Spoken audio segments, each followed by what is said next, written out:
ಬೆಳೆಗಾರರಿಗೆ 4,000 ಎಕರೆ 5,000 ಎಕರೆ 2,000-3,000 ಎಕರೆ ಭೂಮಿಗಳನ್ನ ಕಾಫಿ ಬೆಳೆಯೋದಕ್ಕೆ ಚಹಾ ಬೆಳೆಯೋದಕ್ಕೆ ಬಿಟ್ಟುಕೊಡ್ತಾ ಇದ್ದಾರೆ.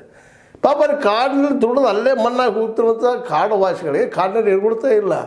ಆ ಕಸ್ತೂರಿ ರಂಗನ ವರದಿಯನ್ನು ಯಾಕೆ ವಿರೋಧ ಮಾಡ್ತಾ ಇದ್ದಾರೆ ಅಂದರೆ ಕಾಡನ್ನು ಬಿಡಿಸ್ಲಿಕ್ಕೆ ಇತ್ತಿದ್ದಾರೆ ಇವರು ಅಂತೇಳಿ ಅಷ್ಟು ಸಿಟ್ಟು ಅವ್ರಿಗೆ. ಅವ್ರ ಕಾಡನ್ನು ಅವ್ರು ಬಿಟ್ಟೆ ಅವ್ರಿಗೆ 1-2 ಎಕರೆ ಭೂಮಿ ಕೊಟ್ಟರೆ ಏನು ತಪ್ಪದ? 2-4 ಎಕರೆ ಭೂಮಿ ಕೊಟ್ಟರೆ ಯಾವ್ಯಾವುದಕ್ಕೂ ಭೂಮಿ ಹೋಗ್ತಾ ಇದೆ, ಏನೂ ಆಗ್ತಾಯಿದೆ.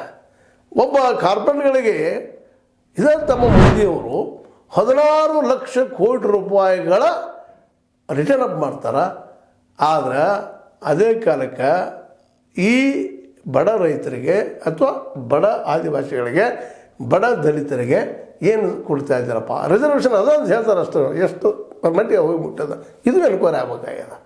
ಸುಮ್ಮನೆ ಯಾರೂ ನಕ್ಸಲೈಟ್ ಆಗಲಿಕ್ಕೆ ಹೋಗೋದಿಲ್ಲ. ಕಾಡಿನಲ್ಲಿ ಹೋಗಿ ಬಿದ್ದುಕೊಂಡು ಓಡಾಡೆ ಮಾಡಿ ಯಾರೋ ಬಂದು ಕೊಡ್ತಾರಂತೇಳಿ ಯಾರನ್ನು ಕಣ್ಣು ಗುಂಡು ಹಾಕಲಿಕ್ಕೂ ಆಗೋದಿಲ್ಲ. ಈಗ ಅವ್ರಿಗೆ ಗೊತ್ತಾಗಿದೆ ಕಾಡಿನ ಬದುಕು ಹೆಂಗದ ಅಂತೇಳಿ ಬಂದಿದ್ದಾರೆ.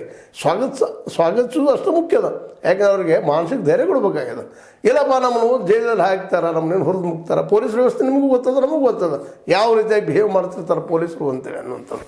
ಅದನ್ನೇ ಒಂದು ಎಪಿಸೋಡ್ ಮಾಡ್ಬೋದು ನಾವು. ಯಾವ ರೀತಿಯಾಗಿ ಅಪರಾಧಿ ಇನ್ನೂ ಆಗಿರೋದಿಲ್ಲ, ಆರೋಪ ಇರ್ತದೆ, ಅವ್ರನ್ನ ಅಪರಾಧಿಗಳಂತೆ ನಡೆಸ್ಕೊಳ್ಳೋದು ನಮ್ಮ ಪೊಲೀಸ್ ವ್ಯವಸ್ಥೆ ಒಂದು ದೊಡ್ಡ ಗುಣ. ಅಂಥ ಪರಿಸ್ಥಿತಿಯಲ್ಲಿ ಯಾರು ಬಂದು ಕೊಟ್ಟರು ನಂತರ ಪರೀಕ್ಷೆ ಮೊದಲು ಅವ್ರ ಸಮಸ್ಯೆ ಪರಿಹಾರ ಮಾಡಿ ನಂತರ ತಾವು ಹೇಳ್ತಾರೆ. ಅವರು ನಗರ ನಕ್ಸಲರು ಏನು ಹೇಳ್ತಾ ಇದ್ದಾರಪ್ಪ, ಮಾರ್ಕ್ಸಿಸಮ್ ಓದಿರ್ಬೋದು, ಸಮಾನವಾದ ಬದುಕಿರಲಪ್ಪ, ಎಲ್ಲರೂ ಸಮಾನವಾಗಿರಲಿ, ಹೆಚ್ಚು ಮೇಲು ಕೀಳು ಬೇಕಾಗಿಲ್ಲ, ಜಾತಿ ವ್ಯವಸ್ಥೆ ಬೇಡ ಅಂತ ಹೇಳ್ತಾ ಇದ್ದಾರೆ. ಧರ್ಮದ ನೆಲೆಗಟ್ಟಿನ ಮೇಲೆ ಜನರು ಹೊಡಿದು ಬೇಕಾಗಿಲ್ಲ ಅಂತ ಹೇಳ್ತಾ ಇದ್ದಾರೆ. ಮಾಬ್ ಲಿಂಚಿಂಗ್ ಬೇಕಾಗಿಲ್ಲ ಅಂತ ಹೇಳ್ತಾ ಇದ್ದಾರೆ. ಇನ್ನು ಸಮಾನವಾಗಿ ಇರಲಿ ಅಂತ ಹೇಳ್ತಾ ಇದ್ದಾರೆ. ಅಂದಾಗ ಅವರು ನಗರ ನಕ್ಸಲರು ಅಂತೇಳಿ ನೀವು ಅವ್ರನ್ನ ದೂರೀಕರಿಸೋಕ್ಕಿಂತಲೂ ನಿಮ್ಮ ವಿಚಾರ ಸರಿ ಇರ್ಬೋದು ನಿಮ್ಮ ದೃಷ್ಟಿಯಲ್ಲೇ. ಆದರೆ ಇವರು ಬೆಳೆದ ಕಾರಣ ಇಲ್ಲಿ ಬಡತನ, ಇಲ್ಲಿ ಜಾತಿ ಪದ್ಧತಿ, ಇಲ್ಲಿ ಧರ್ಮದ ವ್ಯವಸ್ಥೆಗಳು, ಈ ಬಡತನ ಮೂಲ ಎಲ್ಲರಿಗೂ ಮೂಲ. ಇವರಿಗೆ 1-2-4 ಎಕರೆ ಭೂಮಿ